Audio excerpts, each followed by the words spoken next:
Hello, welcome everybody to CLC Live. Brooke has disappeared for some I reason. know, I see that. Where'd she go? Gone now. There somewhere. She went back to New Zealand. Yes, we have come back from our hiatus, and we are back with CLCI Live. Be sure to comment and talk to us via Facebook, YouTube, wherever else we are streaming this. I don't remember all the places, but we will monitor the comments. We will answer your questions, address your concerns. For today's topic, what are we talking about? Control your freak. What is the actual title of this, Jerome? What did we title this live? Are you a control freak? Oh no, there it is. Yep. Are you a control freak? That's the question. I liked a lot of the stuff everyone put up. I don't know if everyone or if it was just you, Brooke. I don't know if anyone else put anything up there, but all of the different tidbits, I liked it. I liked what it had to say.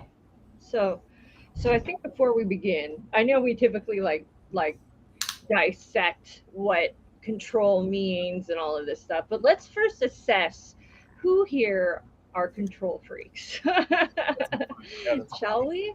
Yes. Shall we assess the control freak level of everybody in here? I'm in rehab. Control rehab.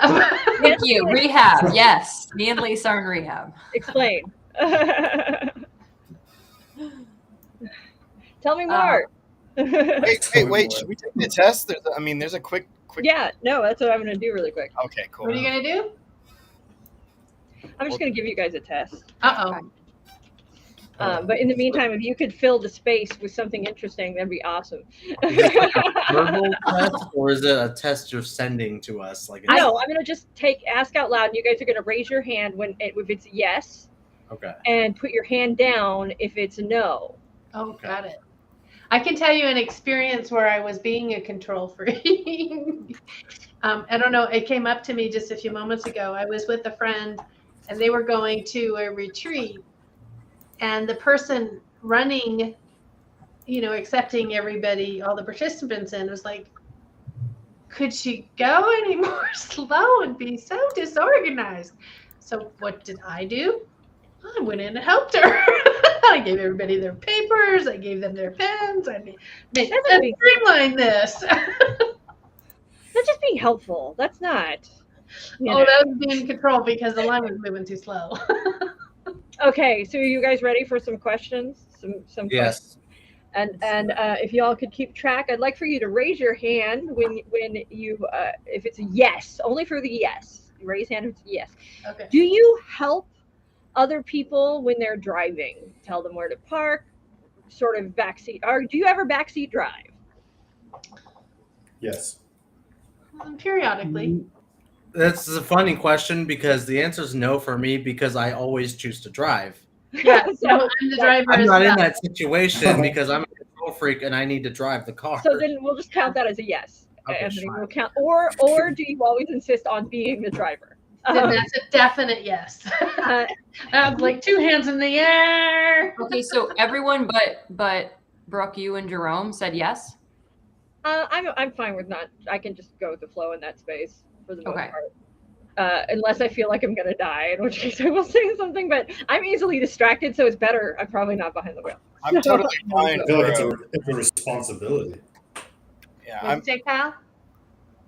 It's a responsibility if you're going to be in the back seat or in the co-pilot. You have to tell them to. No, it's part not. of That the- makes, I know that makes people more anxious than anything. It makes things worse. And I'm always down for a super random road trip. So if we make a wrong turn, then Well, it's also, I think, a matter of too. Like, I like how we're controlling about this question. Like, this is the evidence right here. Okay. So here's the next one.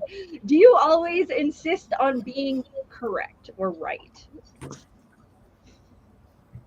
you got one on that one. Okay. So out loud or in my head? Out loud or in my head?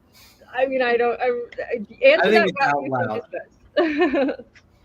Do you devote a lot of attention and energy to keeping your personal environment organized? Do you give people constructive criticism? Use words like should, ought. We've been trained. I like Kyle's honesty. We've been trained it out of you. Do you find it hard to admit your mistakes?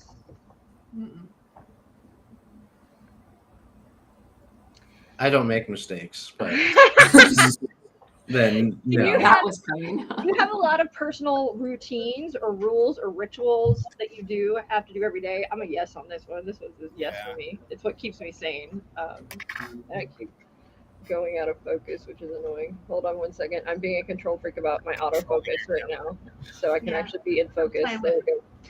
Okay, so next one is, are you the one who takes over and orders other people around when people seem confused?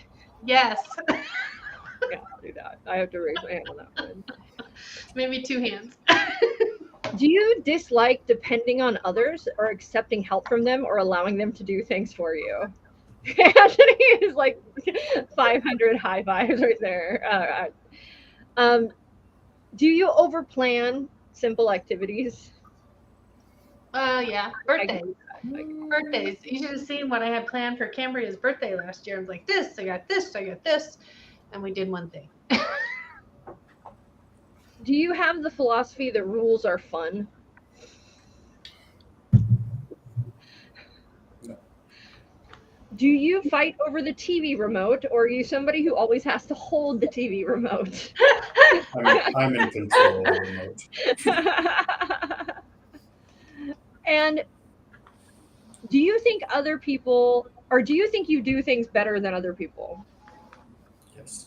Well, it depends on the thing. Yeah. True. Yeah. There are some things I think I do better. Others I So definitely how don't. many of those did we get yeses on from you I have guys? no idea. So I tallied it. Uh-huh. 8. Um, I tallied it too. Who tallied better? I did for sure. You can't see it. It's on here. I asked 10 questions, right? Did I ask 10 questions? Yeah. Oh, you tallied Has everyone. 8. Yeah, Jen's got she everybody. did So tally Ben is better. Jen You wins. do it better than- I was definitely a yes to a few of those, even though I wasn't participating. But if you had 5 or more, you could constitute yourself as a control freak. You might need to seek some help for your controlling Oh my God. tendencies. You Tell me may more be- about control So who therapy. scored in our control freak category there? Who of us are control freaks? Kyle and Anthony. Kyle and Anthony are our control freaks. Okay. Lisa and I just missed the cut. That Just shows that we're in rehab. True story. Jerome is chill, like so go with the flow, like water, like it's amazing. How many did you tally for me? Was it 2? 1. It was 2. It's definitely 2. Okay. Still We're though, gonna that's control that. pretty darn good. I think I got like 4 or so on that one, probably more. I mean, I know I can be very controlling, but I also have for a long time let go of that, like practice letting go. It depends on how much emotion is involved for me. Yeah, Like, I was the just more gonna say that. emotional I am about it, probably the more controlling I will be. The less emotionally invested I am, I'm like, what else, man? Who cares? It happens. I think I can be the other way sometimes. I think the less emotionally invested, the more controlling I can be. Because like I was not emotionally invested in them. I did it, yeah, the opposite. And the more invested, I tend to wait and see, I think. It's interesting. Yeah, Opposite. I think I'll have to think about it. Maybe I'm just controlling on both sides. So we've given some examples now. What are we talking about when we say controlling? What does that mean now? Let's talk about that. To me, I know this is probably not everyone's definition of controlling, especially when we're talking about being a control freak, but it feels like responsibility sometimes. That's what control means to a certain degree, is that you have a certain responsibility for the outcomes that happen for whatever action or endeavor you go into. I had a stronger word. I used dictating an outcome, trying to dictate the flow of where the outcome happens. Mm-hmm. Yes, I would agree. I used to call it trying to strangle life into place. Like, just try, like, I've got a death grip on it, and it's gonna go this way. But I learned somewhere along the line that doesn't tend to work very well, because it strangles the life out of things. That's when I reformed my ways in many ways. I do have a weird way where I can be so controlling, but it tends to be like I sit back at first and I see what's going to happen, and then I let that come out, like, slowly. Well, that's what I was talking about. That's exactly what I was talking about. Let's see how it comes out. And I don't know if that's like more deceptive though.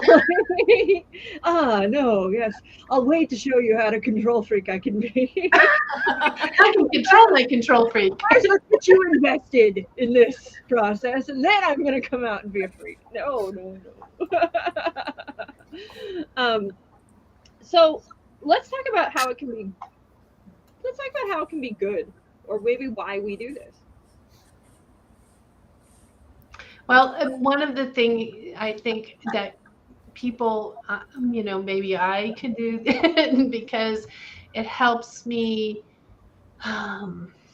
think about the possibilities of things I have to prepare for. Yeah, I would say it reduces the amount of unpredictable outcomes, maybe some unfavorable, unpredictable outcomes. So tell me about unpredictability. Why are we reducing unpredictability? I would imagine it has to do with different fears we have. If we are able to adapt to that unpredictable space, then what happens to us? Do we get angry? Do we get frustrated? Do we get hurt? Do we feel deceived? Do we feel, we've got a lot of potential avenues that feel like it impacts us. So I think we're trying to be the less amount of impact when we try and control an outcome. Or is it less amount, or is it just that we want specific outcomes possibly too? I think either way, yeah. Why else do we control? So we can Afraid. get an outcome. What you, Kyle and Anthony, you two are our biggest control freaks, so speak up, tell us. Tell us about your life philosophies, please. Oh, my life. Oh, I was going to say for other people, it's fear. Fear of a loss of control. So not really that they want to control everything because they know that they can do it best. It's just like having a loss of control is like so horrifying of an idea that you just have to control it.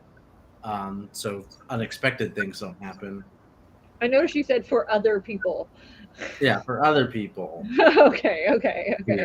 I know I can do it better, but I mean, it's probably one of the other reasons. Like, I think we mentioned about airplanes. Like, I would like to fly the airplane, not because I'm afraid, but because I know I can fly it better than the pilots. That's not fear. That's just me knowing my capabilities. And have you ever flown a plane before? No. Yeah. we were saying that we should take a flight simulating class. I think that Jen should, and anybody who's Yeah. scared, take a flight simulating, like learn to be a pilot, see what it's like. It might actually like help inform you, and so there's less fear in that space, possibly. Or they'll go, they were supposed to lift the right flutter. But that's, I can start criticizing the pilot. that's why Why I did don't. I do that? I think that's why I recently, as of like this past year, do not like flying, is because I don't have control over the vehicle that is screaming through the air at 500 miles an hour. It makes me very uncomfortable just to sit there and not do anything. Mhm. Whereas driving a car, I'm totally fine with that because I can control the vehicle and I can stop the vehicle whenever I would like to. Did I totally drive you crazy when we went to Texas? Yes. No. No, that was fine. Just my preference is always to drive, but like if other Yeah. people drive, it doesn't kill me. Listen to the words. Kyle? On the driving aspect, I have a fear of everybody else because I don't think they're in control driving. I trust my driving. I do not trust others driving because I'm not in control of what they're doing. So I feel like I'm scared of the road because of the out of control that I have. But on the subject of control, I feel as if things don't get done if somebody isn't in control. I don't necessarily have the worry of I can control somebody else and do better, but if nobody takes control, that's when I have to take control. Because I just want to, or just know that somebody, designate it to somebody so things are under control, or else nothing. Okay. So you said a word there I want to highlight. You trust yourself, right? More than you would trust other drivers. How important do we think trust is to a person who likes control? It's a big aspect. Ooh, how about I ask it a different way? What type of a relationship do we think those who are more inclined to be in control, what type of relationship do we think they have with trust? Distrusting. Definitely. To an extent.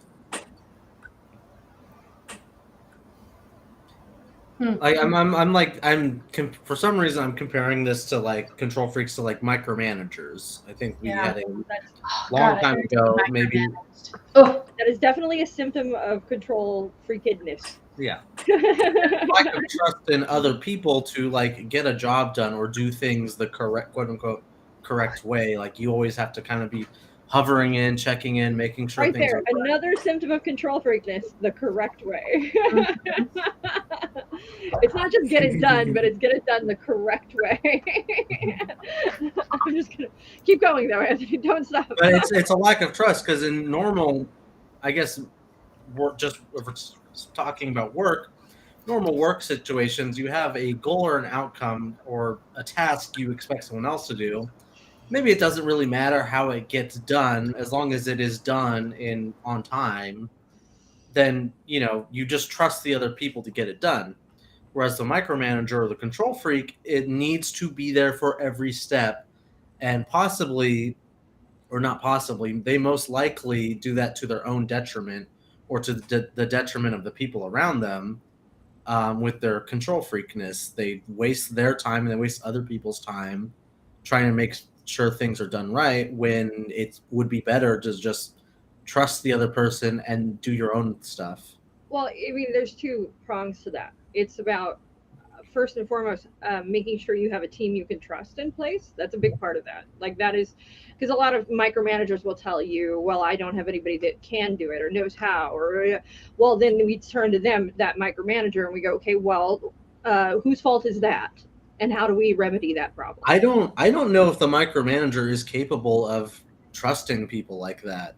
I think well, that's even the first step. The first step is we okay, then is this a problem of your staff, or is this a you problem? And if it's a you problem, then there's a whole space to work in there next. which I'm not disagreeing with you, but they are capable of that. I don't want to discount that every micromanager isn't capable. Yes, they are capable of rehab. Jen and Lisa can both tell you they are, and myself, for that matter, myself as well, former micromanager. So that I think what I meant to say is that I don't think it's necessarily the problem that they surround themselves with people they don't trust. Because when you hire people, you're trying to go through that process of surrounding your people with people you should be able to trust. You just don't for whatever internal reasons, not because the other people are bad. Maybe they are bad. We don't know. There's probably situations where that is the case. I think it can be both sides, but if you don't find a way as the micromanager to stop micromanaging or at least reduce the amount of micromanaging, it doesn't empower the people that work with you. And if you're not empowering the people that work with you, what is that new term that everybody's talking about, the quiet quitting or whatever? Yeah. Quiet quitting. Yeah. That's what I'm doing right now. What is quiet quitting? Qu'est-ce que c'est?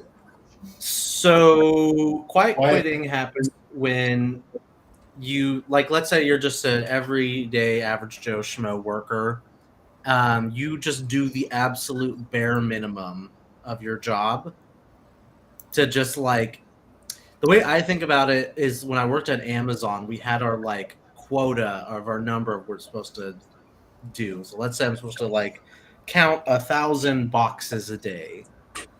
Well, every time we would do this, we would always try to go over the number and we would average more than 1,000. I try to beat everybody else, but that's how but there's probably one guy who's just trying to just go as slow as possible so that by the end of the day he hits that 1,000 and does nothing more than that, or even less than that, because I'm sure if you don't hit the quota, they're not going to fire you. But like, well, they set a level of expectation. There's no reason to go over it. I can't disrespect. I can't be like that guy. That's what quiet quitting is that nobody's going above and beyond their job anymore. They're just meeting the quota.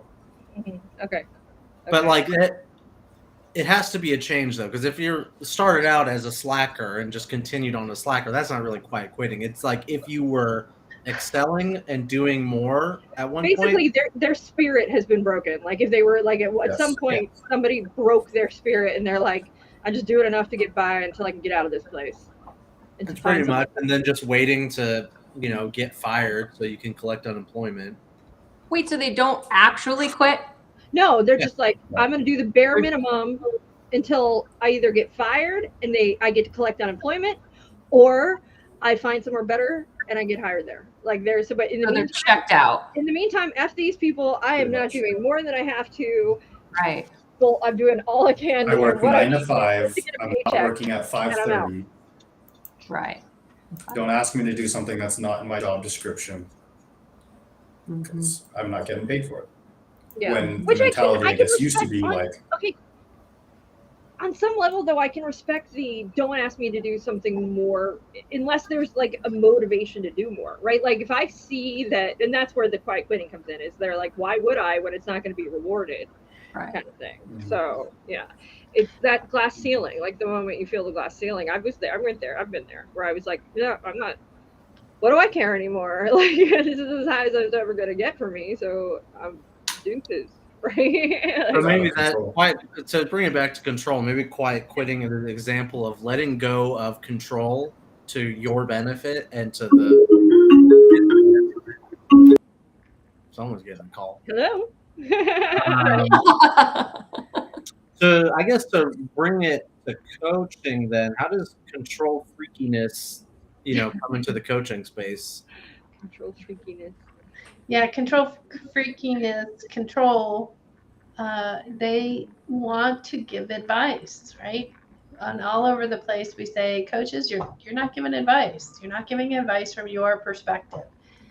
That advice is you trying to control what the client is moving towards. Like, oh, no, I'm not trying to control them. I'm trying to help them. I'm trying to give them a different perspective. But there's that advice piece when you give it from your perspective and not it doesn't serve any purpose.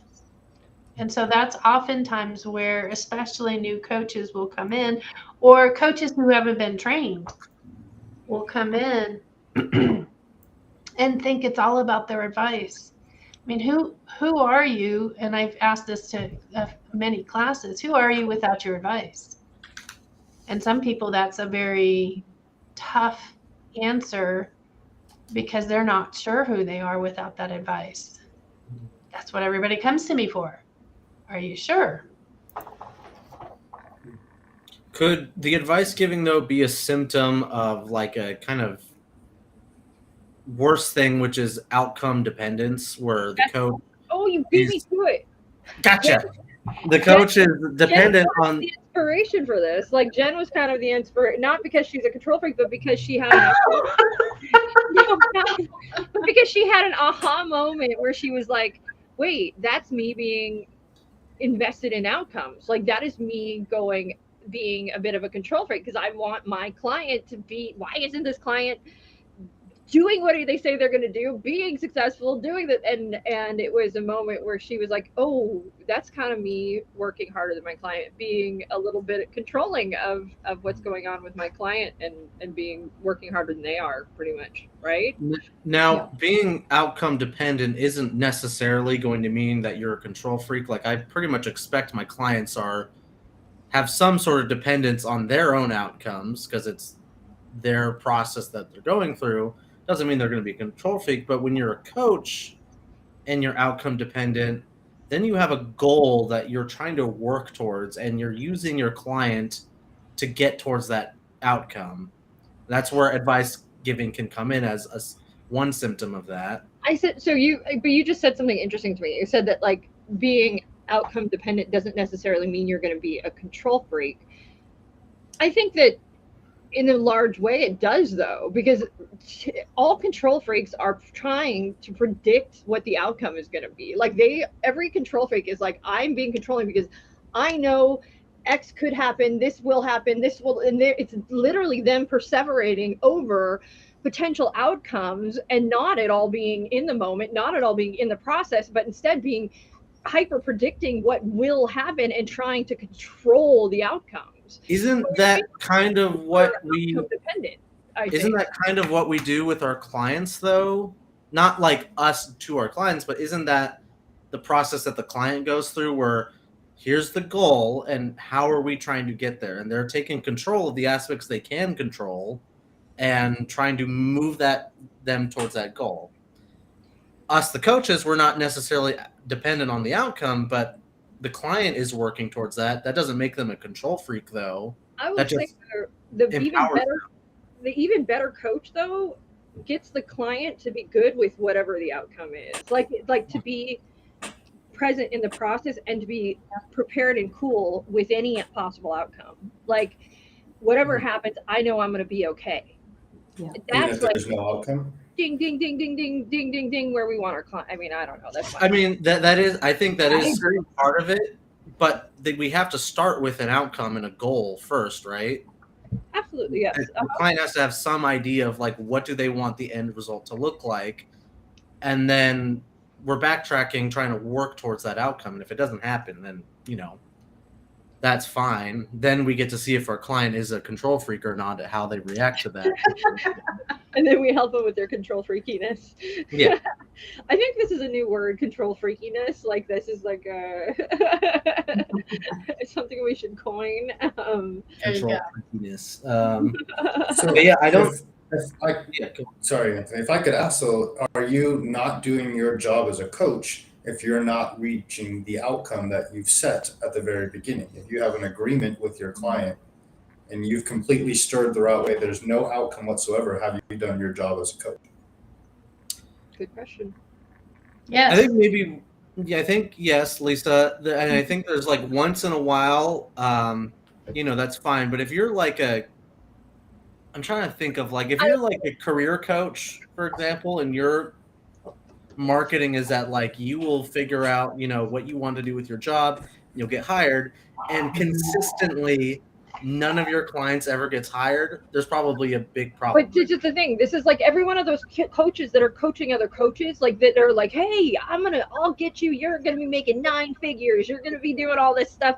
They have no accountability, and it drives me crazy because they're like they end up flipping it all back on the other people if they don't get their success. There's no like money back guarantee from those people. That's not happening. But what they do is they either do 2 things. They're either really good at selling how good their process is, regardless of outcomes, or they're also really good at getting the client to admit that it's their fault, like their thing, like that it was my fault that it didn't happen. Or I guess the third thing is that they're really truthfully, it becomes not about that, and it becomes everything else that they learned or picked up in the process, which I think is what happens a lot of times. Is like they get a whole bunch of other things that they weren't expecting, and that becomes enough. Is that a good business model necessarily? I don't know, because I've also gotten clients from the people who were pissed about not getting what they wanted. So Yeah, I would. My advice. I'm going to interrupt. I'm raising my hand. Hello. I want to go back to what Kyle said, though, because that piece of 1 + 2 = 3, if the client says I got to reach this and this is what I got to do, it's about also allowing for the adaptability for that client to realize that that's not what they want. So to answer that question that you were posing, Kyle, yeah, it's about learning who they are and what they want, and allowing the process to help them find that space and their ownership on how they want to proceed with that. And in the end, they might find out, okay, like example, somebody in one of the classes was talking about how his parent forced him to play piano, classical piano, and that is not something he was ever interested in, not ever. But they had goals for him, so he took on the ownership of, these are the goals, this is what I have to accomplish. But given the space to come up with whatever it is that he wanted to do at the end, he wanted to be a rock and roll piano player. I don't know what you call that, but he wanted to be something different than what he was. And so then it became, how do I move in that place? How do I not disappoint my parents, but still live, right? So you can see how that changed. I think that checking in is a huge part of this process. Like that moment of reminder, okay, this is where we started, we're going here, is this where you want to go? And sort of doing that reassessment, that continuous reassessment with the client, and not being so fixated on the first goal that you can't adapt to things as your client adapts and changes. Because it's one of those things of when you switch from coaching the person or coaching the problem to coaching the person, a lot of times the outcome and the goals become very different from where you start, because they start to get to deeper places. They come in with something very superficial, and then it takes on more and more life as you get deeper and peel the layers back. But did you not do your job if that's what you two agreed on? Absolutely you didn't. But You also don't promise things that you can't possibly deliver and don't have control over. If I was like a weight loss coach and I said, if you coach with me, you're going to lose 50 pounds, I can't control, or I don't even have that level of control of what the other person does the time we're not coaching. So if I don't meet that outcome, that is a failure on my part, because I promised something I can't reasonably even deliver on. Now, if I just said I was a weight loss coach and my client came up with the goal to lose 50 pounds, they're taking ownership of that goal and they're having control over that. All my job is to find out how they're going to get there and let them be in the driver's seat. And if they're in the driver's seat and not pushing on the gas pedal, then I can't control that. And as a coach, you got to let go of that sometimes. I've had times where I've met with clients, we've established what they're going to be doing in the week until we meet next time. Next time we meet, they didn't do any of that. They did other things that were productive, but they didn't do what we agreed to work on. And, you know, that's part of not having control as a coach. Your clients are going to do a lot of strange things or a lot of different things than what you plan to do. And it's just your job to adapt. So, everybody, what is the difference between controlling, because trying to help that client come to their outcome, versus motivation? What's the difference between controlling and motivation? So that client who you follow up with that didn't do what they said they were going to do, the control freak coach is going to they're going to stay stuck on that, and they're going to keep trying to, you know, make that happen. Whereas the coach that's going to flow with that client is going to go deeper on what happened. Why didn't they? What got in the way? What was challenging? And then potentially that wasn't the step. Potentially a new step emerges from that exploration of why they didn't do what they said they were going to do. And it's with a new awareness and a new motivation, because it's a deeper layer of motivation rather than just a surface layer. At least that's what I see sometimes. I guess in my specific example that I gave, it turns out that my client wasn't motivated to do what they said that they would do. They intellectualized and knew this is what I should do to get X, Y, and Z. And they weren't motivated to do that at all. And when we explored that, that came to light, and it figured like she didn't need to really do that at all. She wanted to do she wanted to, and then she did different things with her own time. So I asked her, so why are you spending time trying to do things you don't want to or need to do? And she had her little light bulb moment, and we just said, okay, we're not going to do that anymore. We'll do the things you want to do instead. And, you know, she was very happy with the results that came from that later. And that brings up a good point, and not exactly control related, but emotional relevance. The importance of emotional relevance in when you're doing these goal setting is asking that question: why are we doing this? Like, why? What will it do for you? What does this mean to you? What is motivating you? This is hugely important. I think a controlling coach wouldn't care and would be like, Right. okay, this is what you're doing. And we've set a plan and we're sticking with it, and wouldn't be willing to or want or care so much about the why and what is motivating the client. I do want to talk about sneaky control. How can it sneak in and be sneaky for us as coaches? Leading questions. Trying to rescue your client. Control freaks know what's up. Leading questions is a huge one. Like, because those happen inadvertently all the time. Where we insert. Give an example of a leading question. Anybody? I could do it if I was coaching somebody, without even thinking about it. I'm sure. Did that make you feel sad? Yeah. Were you upset? Versus how are you feeling? Mm-hmm. Or I mean, there's a lot of other ways. That's a very sort of on the nose ways, but there's sneakier ways that leading questions. I'll look sometimes like present. I've caught myself doing this, which is like asking questions and presenting it as a binary, where one is like the more obvious, reasonable choice, and the other is like a kind of a straw man. Which the reasonable, obvious choice is like just my advice, just dressed up as a question, with a straw man, which is obviously the wrong answer. Which I've stopped myself and be like, okay. And I try to reframe the question so that there's like a multiple answers and more open-ended, but it's one easy way to do it. That is a great point. Sneakily, that's a sneaky way, like to present anything, like to present options, and two of them if it were black and white, and then one that's obviously not good, one that is obviously a better choice, but what are we doing right there? We are leaving out all of the gray for our clients. That is a sneaky control moment for sure.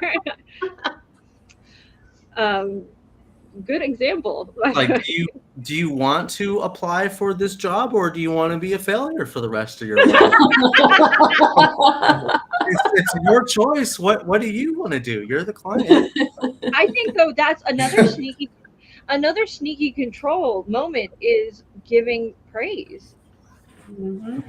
Like it's one of those. I mean, we're reward because that's what control. I mean, a big part of control is we're serving our reward, the parts of our brains that are rewarded and they want to be rewarded. So we control things so that we can be rewarded. Well, if we're rewarding with great job or that's the stuff or you got it or you figured it. I mean, right there we are, in essence, co-signing, and that is us inserting a level of control over our clients and what they, because they're going to want to please. They're going to want to be. That's going to sell them on that even more. And if you didn't do it this time and you had done it other times, that reward is going to turn into something, that people pleaser person is like chasing, wanting to get. So it's a sneaky way to assert control. I think one way that us as coach, a lot of us don't even realize. I mean, it's one of the, for sure, the sneakiest, and I don't think it's intentional at all, but it's definitely something that can just naturally happen. It's scary. What do you notice in class when we have that big discussion around compliments, and I mean that's kind of what we're talking about in this moment, a compliment. What do you notice about the students in the class? Are we speaking about validation here? I feel like it's a shock to them because a lot of them want to encourage. I think coming into class for your first time, not knowing too much about life coaching, you want to motivate somebody, you want to validate them, and so it's like I think we showed the video of the guy complimenting everybody and nice cheekbones, things like that. It's things that maybe you wouldn't necessarily say. That's somewhat of a validation and a compliment, but as a coach, I think it takes a little bit for them to realize the ultimate effect that could have, like when a client then starts to chase something that they can't have. So it's almost like a realization of, it might be to compliment somebody because actually people are probably on the nicer aspect, but it needs to be reeled back. Okay, I have a question. I want to compliment people. I do too. Yeah. So can we encourage, or I'm sorry, not maybe encourage, can we ask our client how they will celebrate their small wins when we see them happen? Yeah, Absolutely. I do. 1000%, yes. Absolutely. Okay, good, because I do it all the time. Acknowledging their success too is okay, but like it has to, the way I think about it, I don't know if there's a better way to do it, is after the client says whatever they did was a success or failure. Once they do that, acknowledge it and then follow up like, okay, like how did you celebrate that success? How do you feel about that success or failure? And then go from there. So acknowledging that they feel good about whatever happened is, you're just reading the emotions. As a control freak, we tell them that it was not good enough. They celebrate. Not only did they not achieve enough to celebrate, but they celebrated wrong. Or they should feel like they're successful.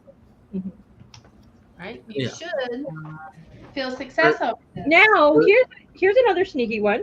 Mhm. What if I have a client that is in a very negative headspace? They've accomplished some things, but they don't believe it. They're beating themselves up. They're going, nah, this wasn't good enough. I want to do better. I can do better. I want to do more. I know I can do better, and they're in this negative space. As a coach, I think there's a lot. It could very easily, especially being empaths, us wanting to get that person to a place of, oh no, see your wins, celebrate, be like, you know what I mean? I could see a lot of coaches trying to cheer somebody up or trying to get them out of that space and into a headspace they deem better. Mhm. So I would probably point blank ask them what has them depreciating their accomplishment.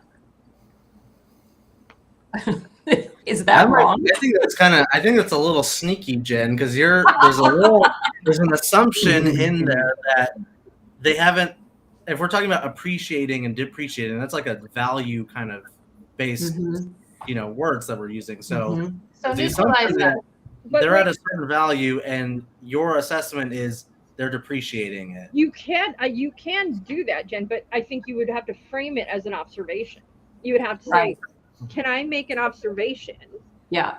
Because this now you can tell me if this is completely inappropriate, if it's wrong, if it's off base. Right. But when you're sharing it right now, what you're saying, it sounds like you are Mhm. completely depreciating your accomplishments. And Is then, that like, true? Yeah. Yeah. I've had two kind of this is with the same client who's kind of in that headspace. I have two recent kind of examples that went with that. First was they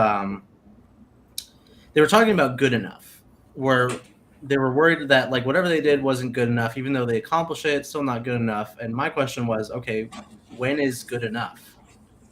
Or what is good enough? What will be that point where it's you've reached it, that is good enough, and you are satisfied? And they didn't know. They didn't have an answer for me, and they kind of puzzled over that. That led to a different discussion. Mhm. The other one was, well, I know I can do better. There was some variation of that. Of I know I can do better, and my question was, how do you know that? What knowledge do you have that you know that you couldn't do better and you didn't? And that time during the conversation, it was more of a challenge on my part. I have one If question. you're telling me these things, I don't know how you know this. Please tell me more. And the challenge came up where it's like, well, I didn't do better this time because I had X, Y, and Z things happen and the stars weren't aligned perfectly where I could be my best. And my response was, do you ever have control over those X, Y, and Z things? And the answer was no. So like the conclusion that she came with, hopefully I didn't lead her to that conclusion. I'm trying to think about that conversation more, was that she did the best that she could with the situation that was given to her. And that was fine. And then we moved on with the coaching relationship or whatever the conversation was after that. But I think challenging your client's assumptions rather than placating them or encouraging them might be the wiser move in that situation for coaches. So yeah, Also, though, Anthony, did you stack your questions? No, I do my absolute best not to do that. I do it on occasion, more than on occasion. I do it very frequently, but I try my damnedest. It's because it's one of my biggest faux pas that I have to work on. So I notice when you do it too. I'm like, oh, I stacked the question. Yes, I stack questions quite frequently, and that's probably the control freak in me, because I want to cover all the aspects of a problem. So I'll just throw question after question so I can cover all my bases, and then that leaves my client just like. Well, What in the heck am I supposed to answer? Yeah. Well, and it also sometimes it's for me. It's like if they're coming like in one word after another. So like it's like, or I say it and I don't feel like I said it in such a way that maybe they fully understand it. But Mhm. then I learned to just say it, let it land. However it lands, you got to let it land. We have about 5 minutes left, so if the control freak in me will be allowed to, we talk about when a coach can exert control. Also, one more sneaky control thing. Can I have one more sneaky control thing? Yes, I'll allow it. When a coach is worried about asking right or wrong questions, Yeah. Definitely.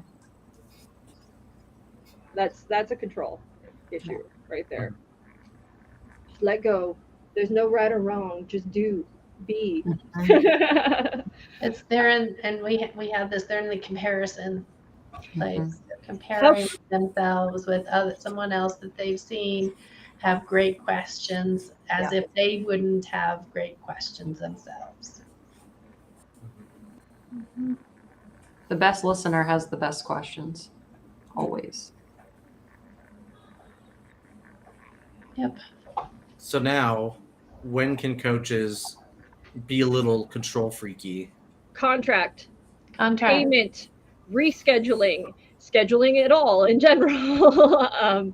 How and where you want to have your meetings, your website, your marketing, go forth and be a control freak. What about inside the coaching session?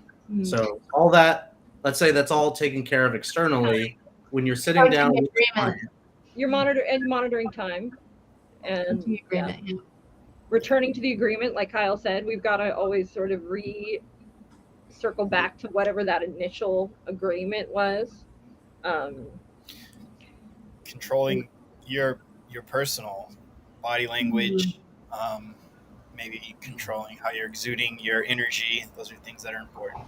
Mm-hmm. Yes. well, also when the client wants something that's not coaching, I have clients straight up asking me for advice, and I say, nope, cannot do that. Jen, you had your hand raised? Yeah, I have a scenario. I'm like curious what everyone's going to say. So I had a client wanting to show me something after we started coaching on this particular thing. She hadn't shown anyone it. And so the control freak in me was like, absolutely not. This isn't coaching. We can't do this. But I actually overrided that and I allowed it. And I still had that judgment of like, this isn't coaching. But she had never shared this with anybody. So this was what she needed. And after she shared it with me, she had her breakthrough in like 8 minutes of coaching of exactly what she needed. And had I not let that come through in the way that it did, had I tried to control it, I would have denied her that. So I'm curious what everyone thinks about that. Yeah, it's trust building. Wrong. You're wrong. You, I mean that is her, a tough, that totally is gave, tough to make. Because any other coach out there who has that situation, you're weighing the benefits of, do I build trust and trust my client and sort of stay on track, or do I control the coaching session a bit more so that we keep track of time? And sometimes it won't work out for you, and the client will just go their merry way on whatever tangent and doesn't really lead to anything. Other times you'll have moments like Jen had where it leads to a breakthrough. I like the control freak in me likes that it happened in the coaching hour and didn't happen outside of the coaching hour. It wasn't something that they were like, I'll send it to you and you take a look on your time and no. Like that would have bothered me more about it. But in the coaching hour, I'm okay, good with it. Yeah. I think what that means also is to pay attention, because sometimes your clients think they should be doing this when really, like, for whatever reason, that ability for her to share that piece with you allowed her to really dive down into what she really wanted to work on. Now, I don't know if it was different or not, but you did say it was a dive down in that sense that she got her aha moment afterwards. Mm-hmm. So sometimes even in the coaching sessions, we'll have chit chat, not coaching whatsoever. It just builds rapport. It builds connection. I also gather information from those chit chats, because a lot of the times I can use, a metaphor based on what they've shared. So it can build even deeper dives. So go forth and get off track now and again. Yeah. Jerome, Kyle, are there any other moments where it's okay to exert your control as a coach? No, I actually wanted to speak a little bit about, but we don't have a whole lot of time. I think I let those more controlling here in this conversation take control of the conversation. I was hoping we spoke about the benefits of being less controlling in a session. I know we spoke about kind of identifying who you are, but maybe that's something we can save for a different date. We'll see. Maybe that's the last thing we share really quick. Yeah. I guess some ways being less controlling can benefit you in a coaching conversation. It gives the client freedom, Mhm. and it allows for creativity. It allows for my favorite brainstorming sessions are ones where we're like, we can do anything in the world. You name it. If you want to go to the moon, if you want to fly to another galaxy, fine. In this space, yes is the answer. And then it's let's figure out how to do that. Let's figure out what, where this is not about the all the hows, the ifs, the ands, the what's, the wants. If you want creativity, then you give it freedom. And so relinquishing control allows for that creative brain to run free and wild and discover what's possible. Yeah. To kind Relinquish control. of piggybacking off of that, I think slightly, but also with allowing yourself to kind of relinquish some of that control, it allows you to be more present as a coach in that scenario. Allows you to be a better listener, kind of like what Jen was mentioning earlier, as opposed to you thinking about what the next move is, what the next move should be. You're there, you're present, which is, I think, half the battle when it comes to being a coach. When I would design, I would deliberately not look at work that has been done like the work I am doing. Like I might look at some things for inspiration, but I deliberately would not do it because I didn't want that to influence what I was going to create. Right? I wanted it, whatever I created, to just come from this authentic place and not from this place where I'm like knocking somebody off or I'm taking something somebody did and twisting it or manipulating it. I would deliberately sort of not look at other people and what they were doing so that I could create my own thing uninfluenced and freedom. So, yeah. Quick one for me. Benefit of not having so much control is less stress.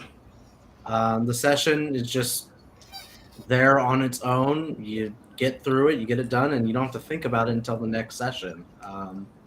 Whereas with control, you're probably hemming and worrying away about how well this session's going and if this person's going to succeed or not. You just let all that go.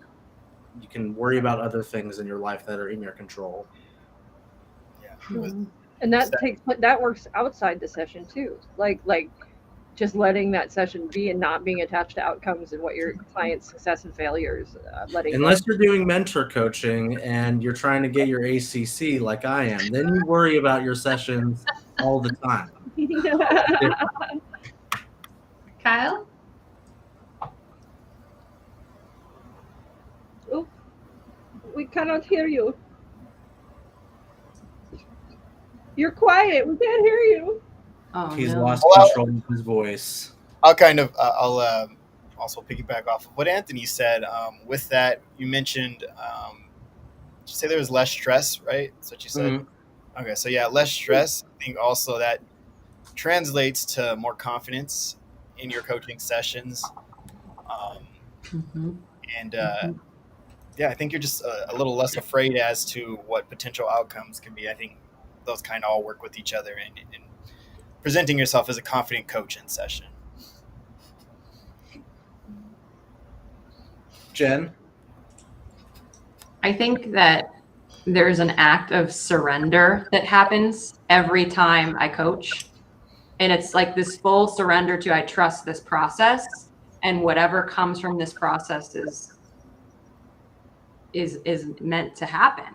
And that is like the exact opposite of the control freak in me. The control freak is like, wait, that doesn't make any sense. Like, that's crazy. But the truth is that when I go into the session with that level of surrender, that is when clearly the client is, I don't want to say receiving the best coaching from me that they can, but they're receiving the best coaching from me that they can when I'm in that mode of surrender rather than control. If I try to control the session, it won't typically play out the same way, or it won't flow the same. It won't have the same feeling. Yeah, I've felt the differences of the sessions with surrender and control, and it's all day letting go. Yeah. Okay. Did everybody go? Brooke, did you say? I think you did. Yes, I did. Anthony did. Yeah. Did. My piece. We lost Kyle, who can't unmute, and I'm Yeah. sad. We want to hear what he has to say, and he is not here. Can't hear him. So, shall we signs off then? We shall. Yep. Should. It's great seeing you guys again. We It's will be joining you guys per usual next week. So don't have to worry about us not joining you guys this coming Tuesday. We'll be here for you guys. Excited to have you guys all join. And guess make sure you subscribe, comment, share, like, please, all those good things. It really helps us out a lot. And Join our classes if you haven't. join our classes if you haven't. It's Absolutely. fun. All right, guys. All right. See you later. Guys, next Tuesday, same time, 4 Pacific Standard. All right, everybody.